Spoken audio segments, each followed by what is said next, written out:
This is the third in an 8-part series on the 7 factors of enlightenment. In this session, I'll discuss the second factor, investigation. Sometimes the word discernment is used, investigation of phenomena or of experience. And before talking about investigation in the context of the 7 factors, I want to back up and have a more general discussion just for a few minutes about different ways that this concept of investigation comes into play in meditation. And then I think that will help fill out the understanding within the 7 factors of enlightenment. Many people, you may be familiar with a kind of meditation called insight meditation, very common kind of meditation. The word in Pali is vipassana with a V sound, vipassana, translated as insight. And there are many, many ways in which insight is practiced. I'll just give you a few to get the general concept. The idea in insight meditation is we want to have insights or some direct experience or awareness of changing phenomena, so that the idea is when we can really understand and perceive them clearly, it supports our minds to let go. So for example, in one way insight meditation could be taught is you are particularly focusing, putting your attention, your mindfulness on not only the experience, but to purposely notice the fact that it's changing, that it's not permanent. That would be an insight practice into the quality of impermanence. If you were practicing in this way, depending on the teacher, there are varying degrees of concentration you may be encouraged to develop from quite a lot to maybe not that much at all before consciously turning your attention to these insight kind of practices. Another way insight could be taught is as a bare mindfulness practice. We could just be mindful of different phenomena. Maybe you start with some kind of home-based practice like mindfulness of breathing, for example. But as other experiences are coming up and maybe they're strong and compelling or interesting, we can let go of the primary object and we let these new experiences be the object of our meditation.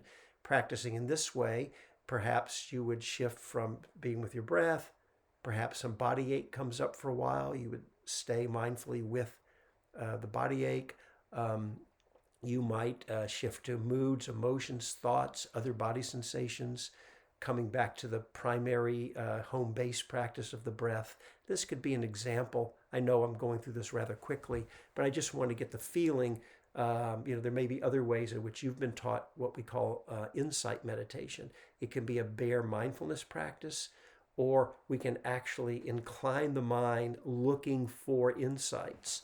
Another way insight can happen is that if there's some reactivity we're having, not just the experience, but we actually notice that the experience is pleasant or unpleasant, that would be a way, paying attention to that, that might reveal, have insights into ways that we get into reactivity or clinging. It's a big, big topic. Many, many ways insight could be practiced. I just wanted to name a few to get across the basic idea, which is that the idea is that if we can really perceive what's actually real and true in our experience, that it's all changing, that when we're clinging and holding on to changing experiences or when we're in reactivity, it's a suffering. And when the idea is if we can really get it very deeply, have insights into this, that the mind will let go more fully. So that's the idea about that. And again, this idea of concentration, that side of the practice may still be emphasized a lot or perhaps de-emphasized. You want some degree of your mind to be able to settle. So that is considered, it's a whole branch of practice, certainly a good way to practice if you're drawn in that way. You may also hear sometimes teachers would say, if you want to do insight kind of meditation, then you shouldn't do this other kind of meditation called concentration. The idea there being that if you get too concentrated on, say, one object or one thing, you may lose connection with changing experience that you need to have connection with if you want to have insights into change. So that's something you may hear. Turns out that's actually inaccurate. The 7 factors of enlightenment actually are it's a path of samadhi, or of concentration, in which these insights and the liberating experiences and awareness that we gain are right there in with the concentration. We'll say more about that later when we get into the tranquilizing factors, mainly on the samadhi, which is the 6th factor. And we will see that you can certainly practice insight in these ways I've been talking about. It's good practice, a whole path of practice. And there are many other sides of practice in which concentration doesn't detract from that, it actually enhances it. And so the 7 factors is aiming to deepen the concentration side, and in a way that doesn't disconnect us from our experience. It actually enhances our connection with what's going on, enhances the clarity of what's going on. And that brings us to bringing this idea of investigation, Dhammavichaya. How do we use it in the context of the other factors of the 7 factors of enlightenment? So we begin practicing and starting with mindfulness, working with whatever technique, method, kind of practice you're doing. There will be times on its own when you can't concentrate, you can't stay with the breath. You are, other things are going on. Either you just can't concentrate for various reasons. Sometimes it's just like that. Or other experiences are coming up, aches and pains, difficulties, moods, emotions, different experiences. When this happens, we need to have the discernment to know what's happening and be able to then to let go around clinging to our main meditation object, say the breath, if that's what you're doing, and turn our attention to what's actually happening.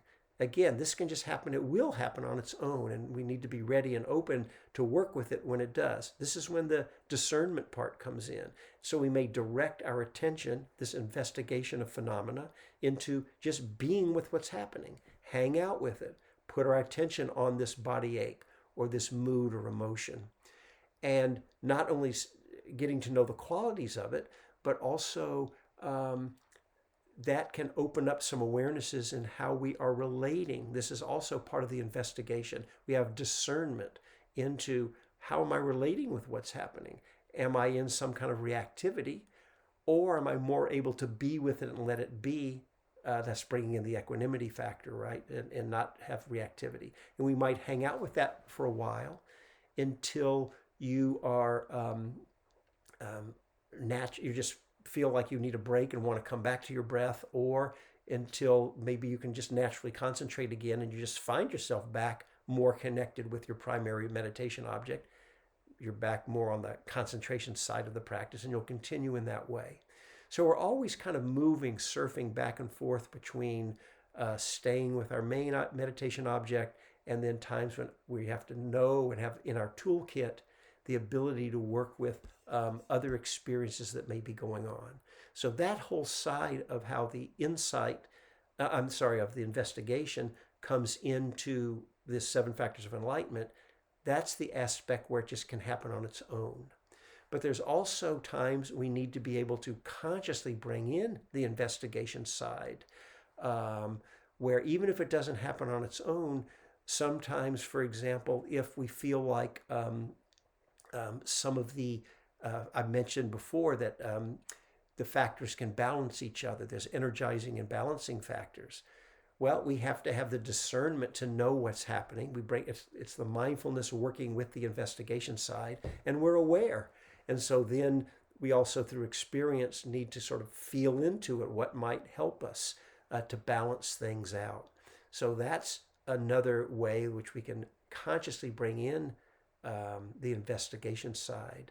But even if things are balanced out, just when we're staying with the breath, as the practice is deepening, we don't want to stir our mind up trying to notice and think of everything. We want to keep it simple. But from time to time, we want to check in with what's happening. This is bringing you could say, the discernment or the investigation, and just notice just what's the, sort of rest back for a few moments, not just on the breath, maybe open up our awareness. It could be more of a broader awareness, and just checking in with what's going on, what's happening in my body, the state of my mind. Is it pleasant or is it unpleasant? Notice the qualities of the meditative state. We just kind of, again, it's not stirring your mind up, but just in a simple way, just kind of checking in. You don't have to feel every single thing. Noticing what's happening. That may reveal something you hadn't noticed about how you were relating or reacting with things. And that's when the investigation opens up a whole nother layer of awareness. And again, then through experience, we need to have the tools, depending on what's happening, to know what to do. So that's an example of how we might bring the investigation in. And then there's one other aspect to it I'd like to mention, and that is how do we consciously move through and deepen. So what I was just talking about is noticing about how we might be reacting or how are we relating to our experience. That's very, very important. Another piece is just by staying with your primary meditation practice, the practice will continue to deepen. But as you'll see when we talk in further sessions about some of these other factors and you get to know them, there may be times when you consciously want to bring this discernment or investigative piece in to pay attention to like what will bring the energy up, which is the next factor we're going to talk about. What's going to increase the rapture? What can I do? I'm just naming them. We're not getting into the details of how to do it here. What would I do to bring in the tranquility, the samadhi, the equanimity? And that's another layer also in which you can bring this Dhammavichaya piece in to help inform what's needed.